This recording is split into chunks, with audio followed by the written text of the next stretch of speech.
Yeah, let's go. Perfect. Yeah, there's a couple people waiting. Still 5 minutes for the opening. I was thinking, Nemanja, if you want to introduce Dunya this time, so that like she doesn't have to introduce herself, and you No, give a bit of context. I like to let people introduce themselves. You like to let That's okay, really good. Dunya, But you're on your own. I try to help you, but I'll do the next time. some kind of introduction. Like with Dunya, we've been engaging and interacting with each other posts on in our Funky Marketing Facebook group and also on our personal profiles on LinkedIn. And Dunya is someone who is doing a lot of also good things connected with content and many other marketing related things. I love that. And actually, she was here, right, on the first one, right? I believe so. Yeah. That Facebook group, Nemanja, is where good things are happening. You guys are killing it in that group. Good conversations, yeah. How many people are in the group right now? In the Facebook Funky Marketing group? A little over 3,000. Oh wow! How long? Not everyone are active, right. But yeah, from time to time. Yeah. How old is the group? Oh, old. It was first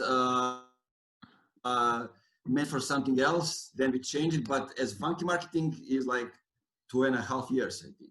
Got it. Oh, that's amazing. I discovered it last year and I was like, hey, people having real conversations about marketing. That was really nice. So yeah, I mean, congrats on creating it. I try to get the conversations going in English because people from Serbia like to speak in Serbian as well as people in Spain, I guess. Right. Yeah. I mean, people in Spain don't speak English at all, even if they wanted to. They don't know English. So. Yeah, so I have this attitude that if people want to be successful here in marketing and business, what the group is all about, they need to be able to speak in English. So that's one thing that that gets the conversation to that way. But anyway, let's Dunya, please introduce yourself. Yeah, well, I'm gonna let a couple of people in right now, and Marti, can you just please enable screen sharing? Because Zoom has this insane thing now where you have to allow people to share their screen. Oh yeah. Sorry, one sec. No worries.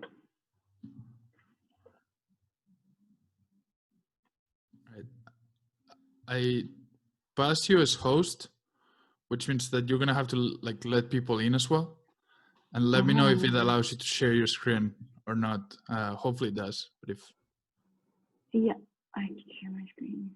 That's good. Okay, perfect. And then when you're gonna start getting like pop-ups of people coming in, just put. Shall we mute all the people?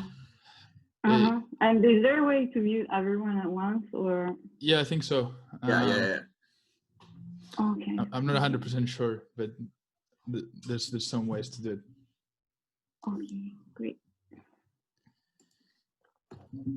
Yeah, so I actually just an intro for the two of you. I've created a kind of an outline of everything that comes into content strategy and execution, and it's really kind of high level. I'll share a couple of lessons learned. Yep. So, like if there's anything specific, it would be good for you to maybe come up with a question or two to ask later, because it's really difficult. Like I wanted to tell people what it entails, right? What needs to get done, and then you guys can kind of jump in and ask if there's anything that needs to be asked. Yeah, the floor is yours, and then we can do some Q&A at the end. But take your time, talk about whatever you think is important, and you have all freedom to do whatever you want. Okay, hope it'll be useful and fun. Then I'm gonna have to send Nemanja a review of how well you did. If you didn't do very well, I'm gonna have to criticize you. Anonymous review.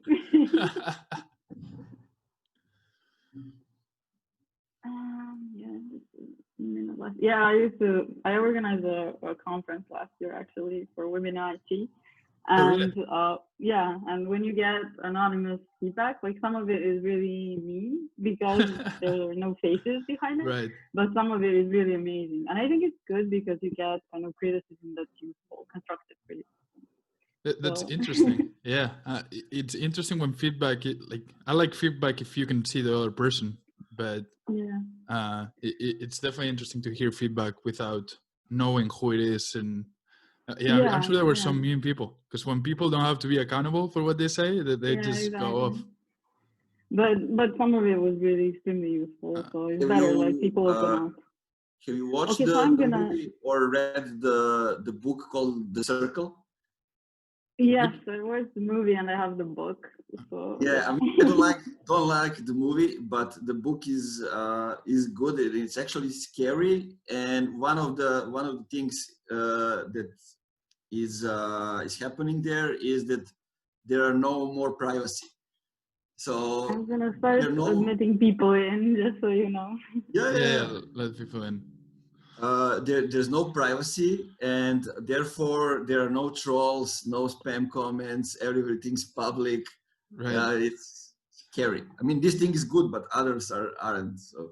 But people don't even care that much, because because the last week has been, obviously in America, has been very eventful, and like people say super mean stuff on Twitter and Instagram, and their face is there and their employer is there, and I'm like, you really don't care at all, right? Like you're just gonna say some racist stuff and hopefully nothing comes out of it. I mean, who knows? We are also living in small countries here, in closed environments, and people don't even realize that they're racist or Sure. I don't know, whatever. So yeah, let's go into business. yeah. Let's get into business. Go ahead, Nemanja. Take over. Yeah, no, actually, Dunya needs to introduce herself finally. Yes. So hi everyone. My name is Dunya. It's really nice to be able to join Nemanja and Marti in this week's podcast.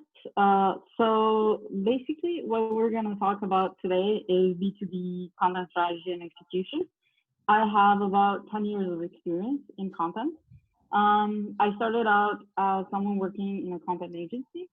Then I moved on to working for a tech startup where we actually managed to grow traffic for a couple of thousand visits per month to over 100,000 visits per month, just using the content organic approach and a little bit of kind of paid traffic, but the organic traffic actually kind of really grew and contributed a lot to our marketing.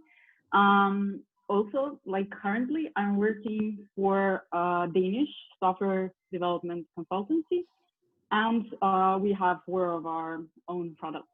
So this company, I'm actually doing everything from zero. We started from building a new website. I was working on the UX design for the blog and just building up all the marketing channels, and it's extremely fun. So, and in the meanwhile, I've been consulting some startups and leading different marketing initiatives. So that's a little bit about my background. So today I would kind of like to share a little bit about what it takes to build a content strategy and execute from zero, from not having anything to basically one, to having something that's new, that's valuable, and that's unique for the people that are actually reading it or viewing it, depending on the format. So let's just jump in. I'll share my screen. Guys, feel free to ask any questions anytime. I mean, just drop the questions in the chat, and Dunya and Marti will go over them at the end. Yeah, I'll keep the questions in mind, and then Dunya, when you're done presenting, I'll hit you with all the questions that people have. So feel free to drop them at any time, and we'll get to them for sure. Yes, thanks. So first of all, Can you see my screen? Yep. Yep. Good to hear. So first of all, I would like to give credit where credit is due. I came up with the idea for this presentation when I looked at this amazing mind map that's actually about marketing content management. And it's by Brittany Berger. And she's actually building a course on content marketing. So this inspired me to just make sure to document my own process, which has been really fun. And now I will kind of walk you through, and it was really nice to see how similar some of the parts of the approach are, and kind of validate everything that I've been working on with various teams over the years. So there are basically 6 elements when it comes to content strategy and execution. Everything that I'll be sharing here is based on personal experience. So there might be some things that maybe don't apply to your case, but I can definitely guarantee that this is something that has built up a really effective content strategy. So just to start with, you of course have to work on the strategy. And one of the mistakes that complete beginners make, for example, company founders or new marketers, is to jump straight into content creation. So they say, okay, we have a blog or we have a social media channel. Let's just start creating something for our audience. But the first thing that you need to do is actually work on the strategy. One of the main mistakes that a bit more experienced marketers make is actually underestimating the amount of work that it takes to create effective B2B content. And this is why this outline is very helpful, because everything that you see here, it actually took my team at my previous company, and like it's gonna take my team at this company a couple of years to build out so that everything is kind of covered. So I would encourage you not to see this as a linear process. So, hey, let's do everything that's on the strategy list first. One thing that you should aim for is to get from strategy to the creation phase in 3 months. So you should see what parts of this you can cover in the first 3 months, and you'll have to skip some things and not go into detail. And then while you're creating content, it will feed into the previous phases as well, and then the phases that come after content creation. So just so you're aware, don't try to do everything that's on this list. 0 to 1 is actually a phrase that was covered in a book by Peter Thiel, and the book is about creating something that is truly unique, that provides unique value. He was talking more about products, but when it comes to content marketing, you also have to start talking about something that is new to your audience in order to capture their interest. So how to make your content unique? You need to base it on the values and the goals shared by you and your customers. And that's why you need to kind of cover the strategy, go through different steps in order to understand, hey, what is it that we're trying to do here? And then if it's truly yours and if it belongs to your customers, then it's going to be unique. Obviously, we're going to start with business goals and KPIs. And this is an approach that was developed at Intel and later also implemented at Google. This is the book that you want to read when you're starting out with marketing and with content marketing in general. It will teach you how to measure your progress, how to actually not just have an idea, vague idea of how you're doing, but actually have measurable outcomes. So first you will have business objectives. So for example, make a significant impact on the monthly recurring revenue growth. And this is obviously a goal that most marketing teams have, but this objective is very, very vague. So what you need to do is go from objectives that are, hey, this is what we're trying to do with our business, generate leads, generate revenue, 2, key results, which the book covers it into more detail, but you need to have a number. It needs to be measurable. So for example, you want to get 1,000 Buffer trial stars. This is an example from Buffer, and I'll share this presentation later, so you'll be able to look at actual articles and sources of these images and examples. So get 1,000 Buffer trial stars by end of Q3. And for example, for SaaS that I was working on, of course, you would kind of measure customers' revenue, leads, and also for content, there are various other metrics that we'll go into a bit later. So that's the first thing that the marketing team needs to talk about with company founders or the company founders they're working on their own marketing. After that, we're going into something that's less measurable, but crucial for making content unique. And that's the mission, vision, and values. And I'll just share a concrete example of this. I think it's kind of relatively easy to find ways to define it. And usually a business is founded with an idea of what you're trying to achieve. But this is like one of the applications of your values. So this is the careers page of my actual company that I'm working for currently. And every careers page should say what the company values are. That way, you're going to attract the right people to work for your company, and you're going to attract the right customers who are going to buy from your company. And these values, even though they're kind of vague and they're just sentences, they tie into everything you do with the content as well. The first thing that I did when I joined this new team, and the first thing that I do when I'm consulting startups as well, is to actually get to know the customers. And the first point of contact would be company founders or the customer support and sales teams.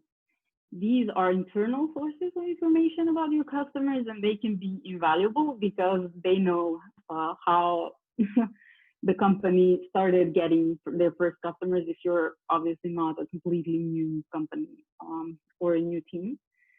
But they tend to sometimes focus on the product. So sometimes they're gonna talk about the features of the product or the features of the service. And if you truly want to understand the value of the product you're building, you need to talk to customers. And I would recommend having at least 3 conversations with customers, or if you're like a complete startup, to leads that you feel are qualified that would actually buy your product. And make sure that the personas are actionable. So what does that mean? A persona can be just demographics. So he's a CMO, he's 40 plus years old, he has a cat and 3 kids. And this is not something that's very useful for content. It's not very useful for marketing either. It can, like, if you have his position within the company size, you can use it for advertising. But as soon as you get into writing copy for advertising and definitely writing content, you need to ask these people, what are your goals? Like, what are the goals that you're trying to achieve through your work? What are the challenges that you're facing, and specifically the challenges that you're solving with our product or service? And then from that, you can kind of understand and try to get them to talk you through how they purchase your product. And then you can understand the purchase drivers and purchase barriers, which are things that tie into maybe kind of content that comes later in the buying process, that is going to persuade them that, hey, not persuade them, but kind of, if they're the right target audience, they're going to show them that your product or service is right for them. And all of this, like this middle part, is what is actually going to help you build your content strategy, the topics that you're going to talk about, and in what way you're going to talk about them, and how you're going to describe your service or product. And then another important part of these 3 conversations or more, preferably, that you're going to have with customers is, hey, where do you spend time online? Where do you go to find out about our types of products or services? And that is something that's crucial, because it's going to help you find out which marketing channels you should just start with. So for example, like my current company, we're selling development services, and we're also selling products for retail customers. And my target audience are retail executives mainly, but also executives of big companies that can afford our products and services. And they are 40 plus, they're executives, they don't have time, and they mainly spend time actually at physical events, not webinars. They spend time on LinkedIn, where they're following different companies and thought leaders and posting job ads and whatever they need.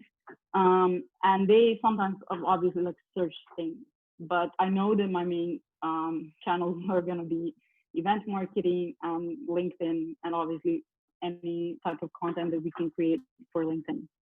And so creating personas is something that you should definitely not skip in this initial phase. And after you're done with creating personas, you need to define the voice and tone. And in B2B marketing, a mistake that people often make is that they try to be very formal. So here you can see examples of how MailChimp approaches content. And they say that they walk in their customers' shoes, and they basically know marketing technology is a minefield for them. They're kind of trying to empathize through the voice with their customers. And we are there to share their experience as a compassionate business, as a business partner. But on the other hand, when it comes to tone, they're trying to be informal. You need to write as you speak. If you're speaking, you need to write as if you're speaking to one person and not this huge imaginary audience of people. So you're sitting across the table, and this is very important when you're reading the content you wrote, because usually first you're kind of trying to write about the product and trying to say all the best things, but it should be like a conversation between two old friends or business partners, even if it's in B2B marketing. Once you've defined the voice and tone, and you can look at MailChimp style guide, which is really nice and short. You should go into competitive analysis. You first need to identify competitors. And for content, it's crucial to understand that you have your product or service competitors, but you also have content competitors. So you could have a company that's doing something completely different, that has different products, but they're creating similar content to you. And you need to understand how to make your content better, unique, as something different from what they're already offering.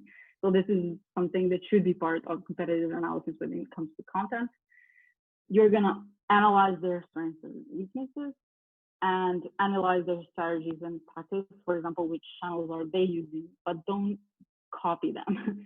Don't think that because someone is using their blog, that's the right channel. Talk to your customer. They're the first point of contact when it comes to coming up with strategies.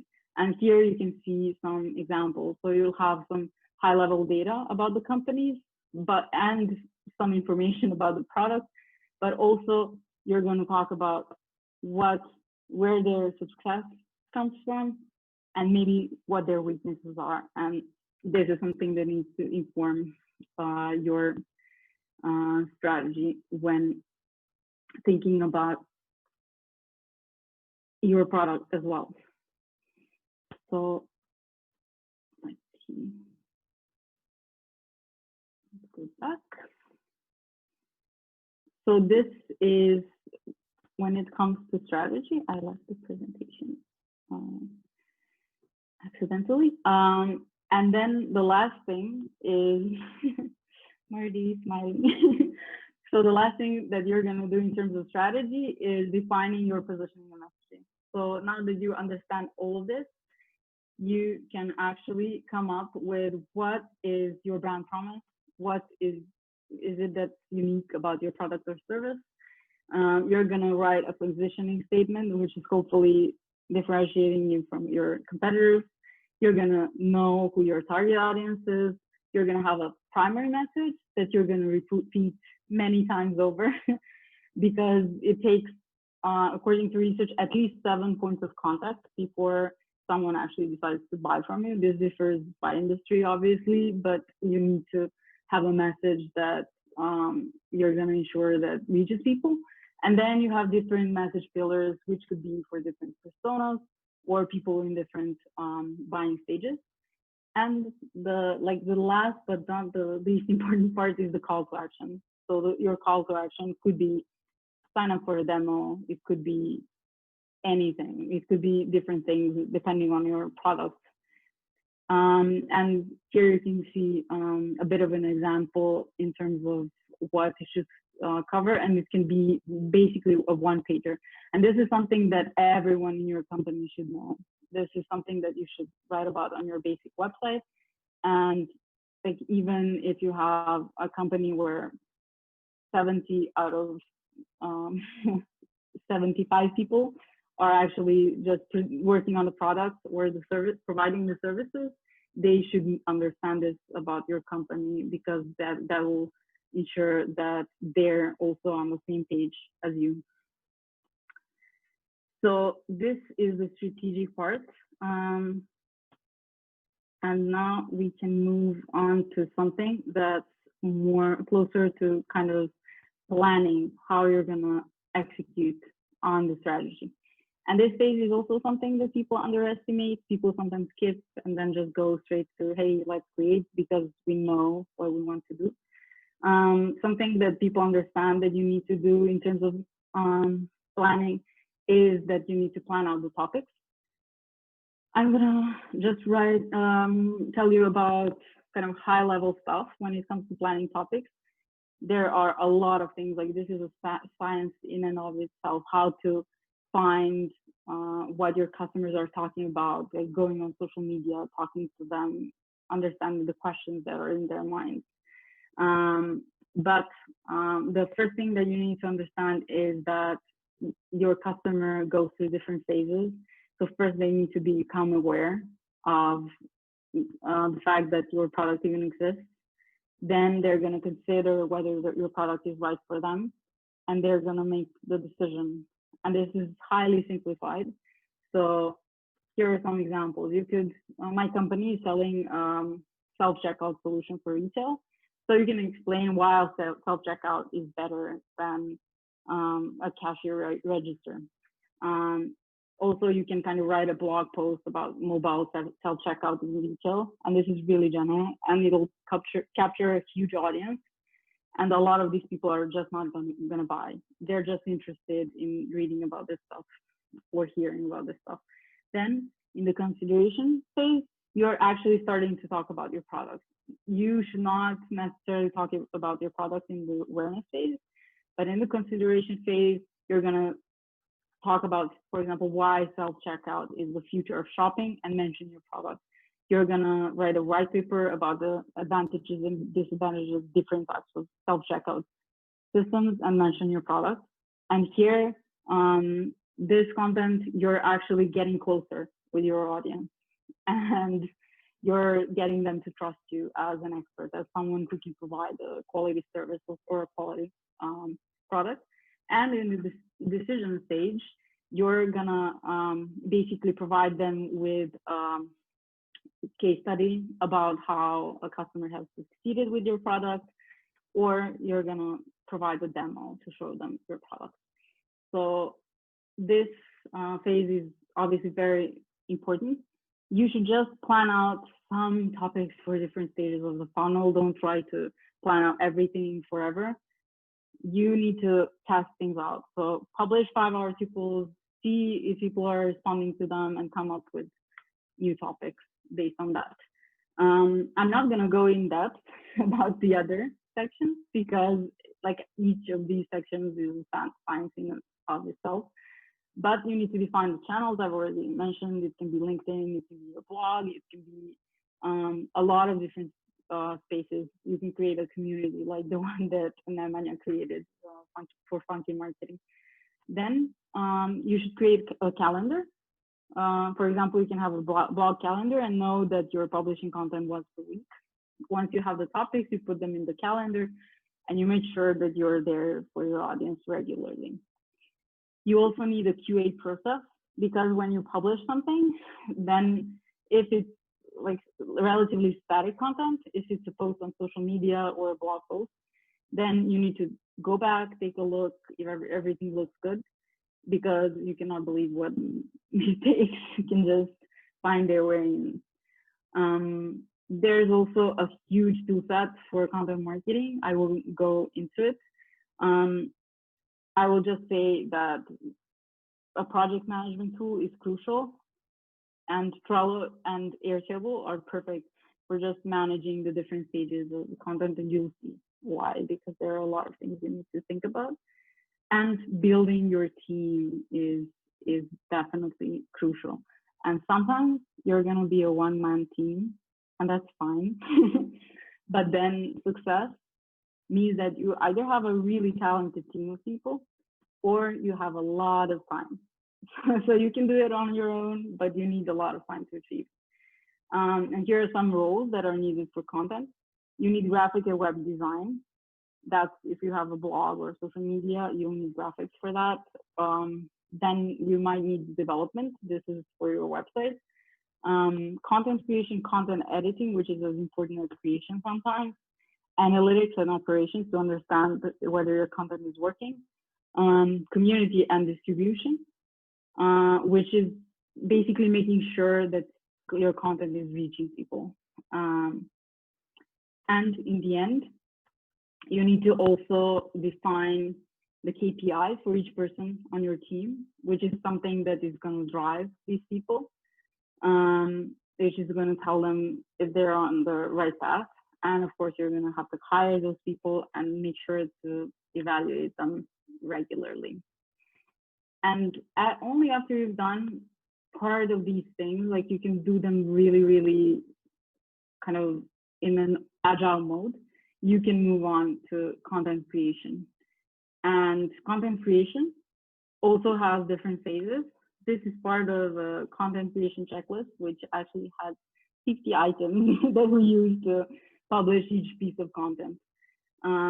So there's the research phase where you're defining the topic. Then you write the outline. Then you draft the post. Don't start drafting the post before you outline it, because if you're thinking with someone on your team, it's better to get feedback on an outline than on a draft. So after putting in hours of work, then you write or speak, and then you can edit the content. Editing and optimization come together, and optimization is extremely valuable because if you're going for search traffic, then you can actually get traffic every month from a single piece of content.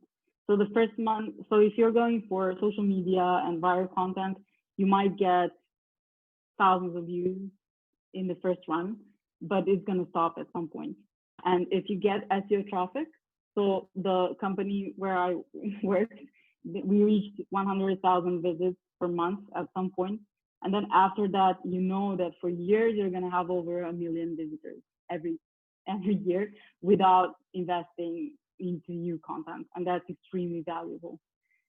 The next phase are publishing, where you definitely need the checklist. This is where Trello comes in really, really nicely. And Brittany actually covered repurposing. Repurposing is something that people don't do as much. If you created a piece of content, you can come up with 30 different ways to distribute it. So please do think about this in addition to content creation. Just briefly about distribution. There's actually a saying that you should spend 80% of your time distributing content and 20% of your time on creating content. And this sounds insane, but it's really, really important to make sure that if you've written something, created something, that it actually reaches people. So distribution, the main channel that you should definitely have is a mailing list. Why? Because you own it. So if you're on social media, if you're on LinkedIn, if you're on Facebook, these platforms can do something, and they can just make sure that you cannot reach your audience at some point. Medium, for example, introduced a paywall. It's increasingly difficult to reach people on Facebook. You have to actually pay for their attention, even though they started following you and things like that. So invest in email primarily as a distribution channel. And it also has the best conversion rate, at least for all the B2B products that I've worked on, because you're constantly talking to your audience through it. Social media, we have own channels. We have earned channels, which is, hey, someone started paying attention to us and started sharing our content. There are also the options of paying for attention on social media, and this is fine. I mean, sometimes we can just reach new people that way. You can do outreach, influencer outreach, or outreach to other people in your industry. You should take part in communities. You need to understand, like, this takes maybe a separate person to focus on. If you want to do distribution really well, then it's really nice to have someone on your team to focus on this. You can have partners and do cross promotion. And content syndication is something that I've worked also with a couple of startups with big investments. And this is a really nice way. So there are some third-party media publications, and you can actually pay to get your content published there. And this is a really good way to get your content to reach really, really nice audiences and big audiences in a short time. And if it's good, then you're going to get email subscribers, and then you'll have your own audience. So if you want to build an audience quickly, you can do that. You can actually invest in paid content syndication. And the last phase, which is definitely, well, I would say that it's even maybe the most important one. You need to understand what results you got from what you worked on. And this is where analytics come in. This is probably if you're hiring for content, this is the first person you're going to hire is the person who's going to create your content and create the strategy. The second person you hire, you should be an analytics person. And one thing to understand is that measuring the impact of content is really, really hard. So just trying to exactly track the outcome of every single piece of content is practically impossible. Why? Because your customer has a specific journey they're going through, and there are these kind of 7 things that they're gonna need to see that you've produced, at least 7 pieces of content. And that's why it's really difficult to understand, hey, analytics can get really complex. So you should not look at just how a person found out about you, like the first point of contact, nor the page from which the visitor converted. But there is something that can tell you if you're on the right track, and that's brand traffic to your website. So that's the best metric for content that can tell you, hey, you're doing well. I'm kind of a bit over time, so I'll just hurry up a bit. You should have weekly and monthly reports, which can focus on traffic, links mentions, time on page. Time on page is extremely important because it's telling you that people are actually paying attention or kind of viewing links, and click-through rates to other pages. You should have quarterly and yearly reports, which come down from, like, cover brand traffic, but they come down also to customers or revenue, understanding this, and your audience size. And of course, you're going to have campaign-specific reports. And Nemanja is sharing quite a lot of content that's showing you what a campaign funnel should look like and how it should be measured. And of course, you're going to also have one-off reports, which are used for optimization purposes.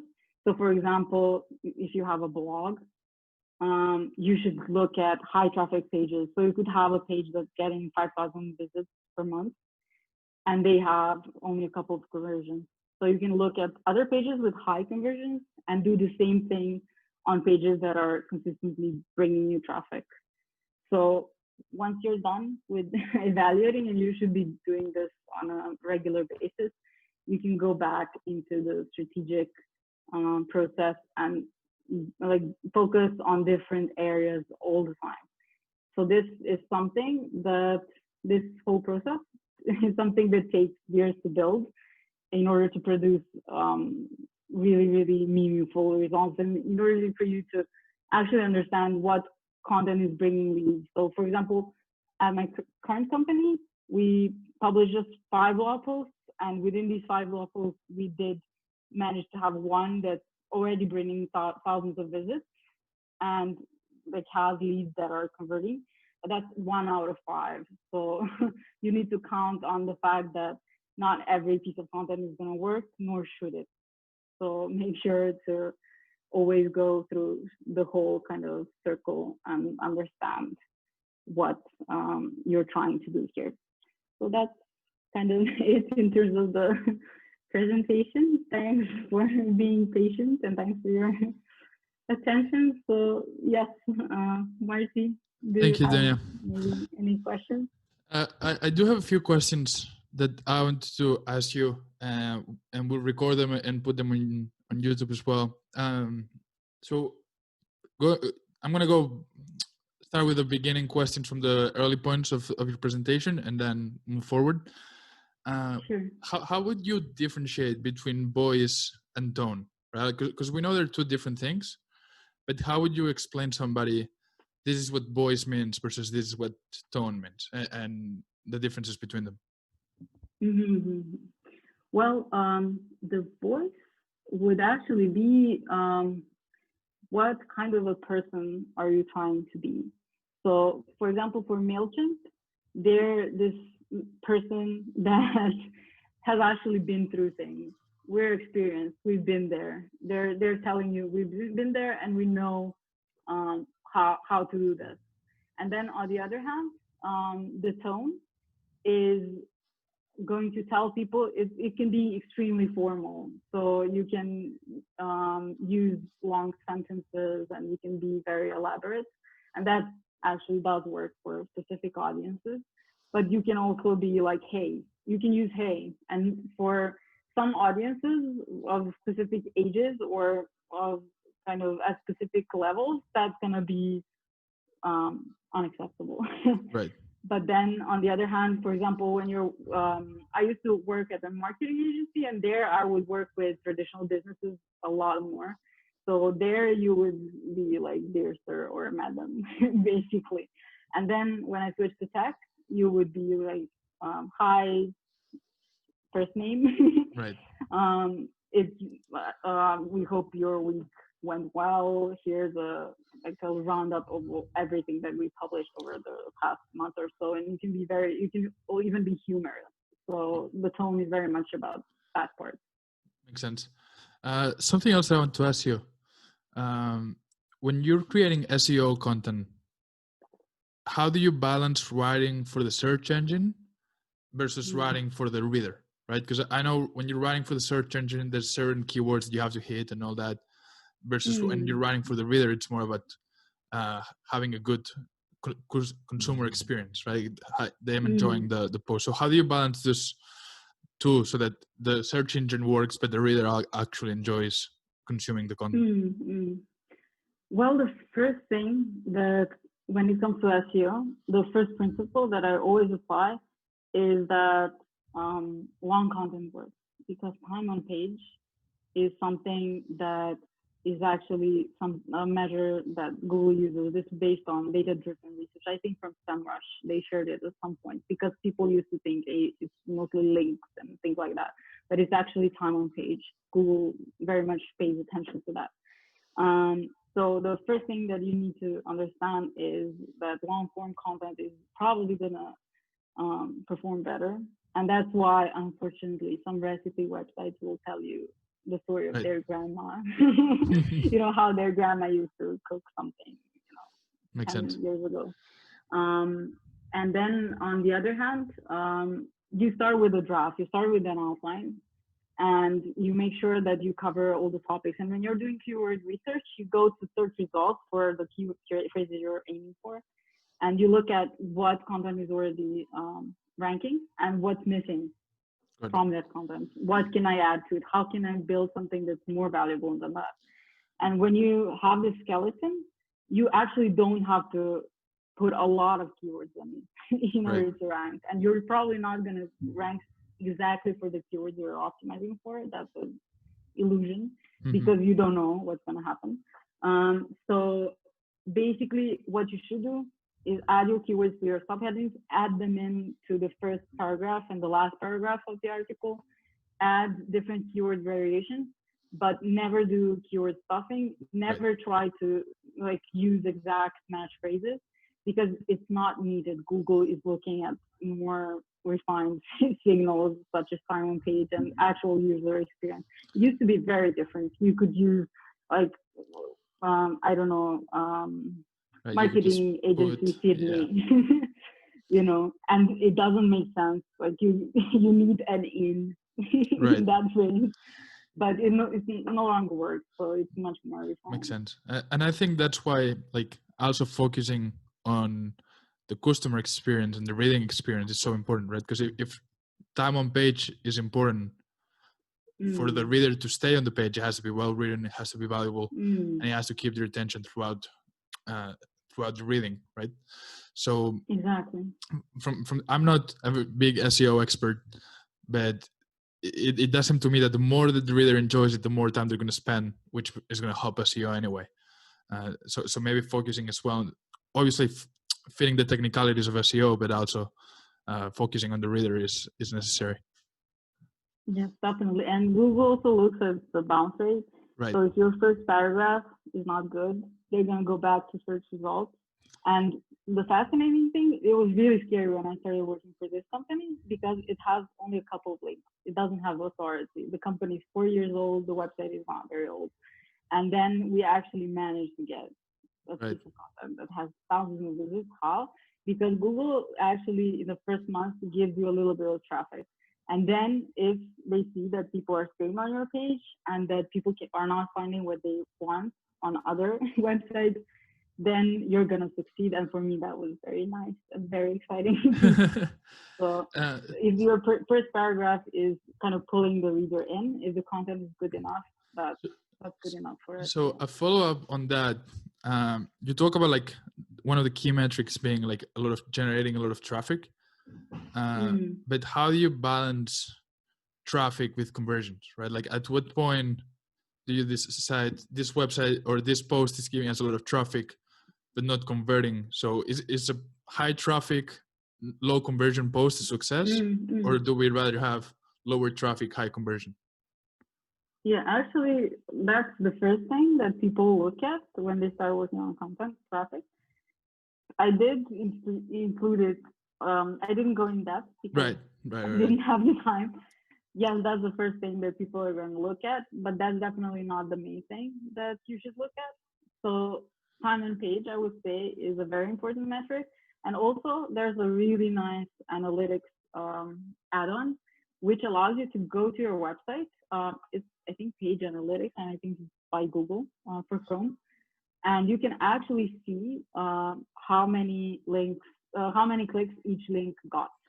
And this is actually the first thing that I look at when I publish a piece of content. A week later, I go back to that page and look at not necessarily the conversion rate in terms of, hey, we got a lead from this and the sales can talk to, but definitely these people are clicking on our menu. They're getting interested in the company. Some pieces of content you're gonna expect them to convert directly, especially, for example, if we're covering self-checkout solutions, and it's happened to us that people have actually contacted us through the blog. So I've included links to our pages that are covering the actual product, and I'm looking at, are people moving down the funnel? Makes sense. So this is definitely an important metric. Yes, you need to get traffic. Yes, if you're good at SEO, usually you will get it, you know? Yeah. And then you need to kind of focus on not only that, but also you're building probably your email audience. And then you need to look at, are these people engaging? Are they still with us? Have we lost them? So there are a lot of different metrics, and it depends really on what you're trying to achieve. But measure everything that you're doing. So not just traffic, but every stage. And this is why you need to understand the buyer's journey and how they progress. I love that. I have 2 more questions before we wrap this up. The first one is very basic, and I don't know if it's going to be a good question, but like, what's the bare minimum of content that a company should be thinking of creating, right? I know it's tough to say a number, but when you go to a business, when you're consulting for a company, what do you say? At the bare minimum, you should be doing this. It really depends. Right. It depends on how many people you have on your team. So if it's company founders creating content, it can be really optimistic to aim for one piece of content per month. It also depends on the quality of the content you're building. If you're working, like if you're writing on LinkedIn, if you're writing social media posts that are relatively short, that can bring you a lot of engagement and that can generate leads, then you can post a couple of times per week, sometimes even daily, depending on your audience. Right. But if you're writing a blog and if you're writing this really high quality long form content, one blog post per week is usually more than enough. I wouldn't publish more often than that, except if you have a huge team. So I had a team of maybe 10 or 20 writers. Wow. We always had, they were freelance writers. They weren't just writers, you know. They would occasionally contribute content, and they were all actually experts in their area of work. And then I also had an editor who was working on editing that content. It was a relatively big team. We later also hired marketing analysts to be able to understand what's going on there. So even with the big team, we decided, hey, we want to do one really good piece of content each week, because if you look at distribution, right, it takes days to just post it everywhere, to share it, to make sure that it's included in relevant publications. So preparing, creating, like we had external writers that were creating this content, but then editing, preparing for publication, that would take quite often like 2 days to optimize everything in total. And then you need several days to promote it. Otherwise, you're not doing content well, because you're not thinking about how can this reach our audience. I love that. And the last question, and you briefly touched on it, and I know that there was a time limit, so you had to like be very high level.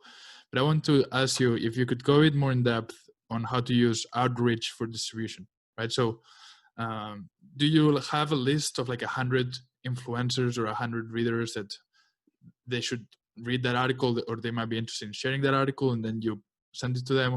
How do you do the outreach for distribution? Well, I must say that I haven't actually done a lot of outreach for distribution. Okay. In any business that I work with, I focus very much on quality. Right. So when I write that email, I make sure that it's highly personalized and not just hi first name. I know that you're interested in a thing from their about page, you know. So this is something that everyone mentions, but it's really hard to do. You need to craft relationships. So for example, I was in Nemanjas group and we just talked. And I didn't even have to reach out to him. Like we had a really interesting conversation in the comments in the group. And he reached out to me and said, hey, do you want to do this podcast? Right. So this is how relationships are crafted. Like we're both in the industry and we started noticing each other. And you are building a relationship. Like I have not a huge following on Twitter, like very, very few people. But I'm connected with some amazing, like Brittany, I'm going to have a call with her and some other American marketers tonight, later tonight. So that's how I'm kind of following her work. Right. I'm following a lot of different people, and some people are following me as well. And then obviously in the industry, so our product was very technical, so our company founder was connecting quite a lot with other people, and we were connecting with customers. Customer success team was amazing for this. So we had some customers, we wanted them to create customer cases, and they would tell us, hey, this customer is interesting. And I worked on, I think, 7 or 8 cases for that company. And then one of them spoke at a conference about how they're using our product after we did the case with them. So we started the relationship. We asked them, hey, how are you using our product? They were like, hey, this is really fun. We want to share this at a conference. And then another customer wrote a blog post. And you need to utilize actual relationships that you have and not aim for like 100 interests. Right. That's never going to happen. I mean, it might happen if you're actually following this person and you deeply understand what's interesting to them and just write something that's interesting to them. So for example, at my previous company, the company founder was amazing at creating content. And he actually managed to reach one of the Basecamp founders reacted to one of his tweets. He wrote an article that was his opinion about a topic that this person that was kind of someone who influenced him a lot cared about. But you need to be smart about it, and you shouldn't be like a weasel. You shouldn't try to be smart about it. Yeah. You should think about, hey, how can I kind of create something that's valuable for this person? And obviously, this is my approach. There are a lot of people who shoot 100 emails, and sometimes it happens that people will. But we were also, for example, followed by industry newsletters, which was amazing. We had an amazing content editor who did a great job, and every week we would get into one of the industry newsletters at some point. That's great. Why? Because we were part of the community conversations in places where they were hanging out. So craft relationships. I love that. Dunya, I don't have anything else. I really appreciate you sharing everything that you shared. And thank you so much for being here. Thanks, Marty. It was really fun talking Absolutely. to you. And I hope it's useful. Yeah, this was really, really good. I do a lot of content marketing. I got a few great takeaways. So I appreciate you personally. It's good to connect finally. And I'll send the recording to you. And I appreciate you for being here. Thanks, Marty. Awesome. Have a nice evening. I'll see you. Bye-bye. Bye.